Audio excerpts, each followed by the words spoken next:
కొండాపురం అనే మారుమూల గ్రామం. ఓ మన హైవేకున్న గ్రామం కాదు. యువకులందరూ కలిసి నాడు రేపు శివాజీ ఛత్రపతి జయంతి సందర్భం ఓపెన్ చేసుకుంటామనే విగ్రహం గద్దె ఏర్పాటు చేసిర్రు. రాత్రి పుల్ల కొట్టాల్సిన అవసరం ఏమున్నది? దీనికి అధికారులు సమాధానం చెప్పాలా. అదేవిధంగా 20 రోజులు కట్టి ఒకసారి గమనించాలంత మీడియా మిత్రులు దయచేసి 20 రోజులు కట్టి 20 రోజుల క్రితం కట్టిర్రు.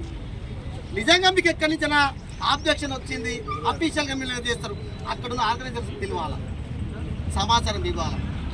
రేపు జయంతి ఉత్సవాల విగ్రహ ప్రతిష్ఠ ఉంటే రాత్రి పుల్లగొట్టడం మరి ఎటు తీసుకపోతున్నారు? మరి దీని మీద అధికారులు కూడా మాకు సమాధానం చెప్పవలసిన బాధ్యత ఉంది. కేవలం హిందూ సంఘాలను టార్గెట్ చేసుకొని ఈరోజు మరి కనీసం ఆలోచన ఉండాలా. రేపు ఉంది ప్రోగ్రామ్ ఇవాళ తీసి ఏమవుతుందనేది ఆలోచన లేకుండా రాత్రి తీయడం ఏదైతుందో చాలా దురదృష్టకరం.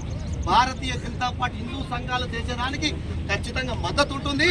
ఎక్కడ కూడా హిందూ సమాజానికి అన్యాయం జరిగిందంటే భారతీయ జనతా పార్టీ ముందుంటుంది. ఎంత పెద్ద అధికారైనా ఎక్కడ కూడా ఆగేది లేదని ఈ సభాముఖంగా హెచ్చరిస్తున్నాం. ముఖ్యంగా ఏసీపీ గారికి సంఘటన విషయం తెలంగాణ ఫోన్ చేయడం జరిగింది.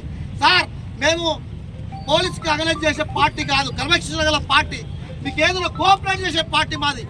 అయినా కూడా మరి ఇప్పటికైనా మా వాళ్ళకి మేము చెప్తాం సార్, మీ తరపున ఏమైనా ఉంటే చెప్పండి సార్.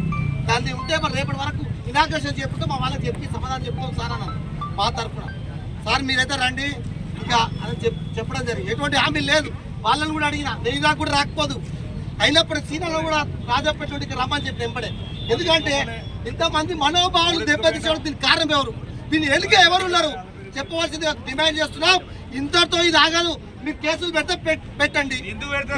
ఒకవేళ ఆలోచన ఉంటే అటువంటి ఆలోచన చేస్తాం. ఒకవేళ మీరు సామరస్యంగా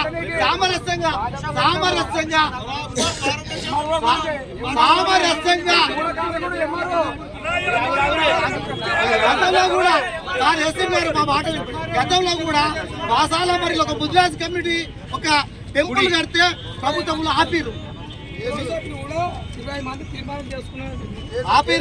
ఇది ఎంతవరకు ఎటు పోతుంది? తుర్కపల్లి మండలం ఏం జరుగుతుంది?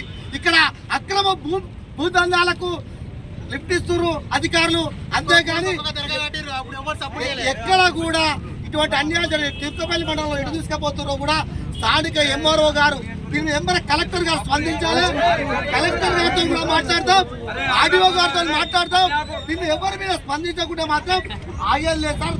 దయచేసి మేము కోఆపరేట్ చేస్తాం. మీకు మాకు కూడా యథావిధంగా కోఆపరేట్ చేసినట్టు చెప్తాం సార్.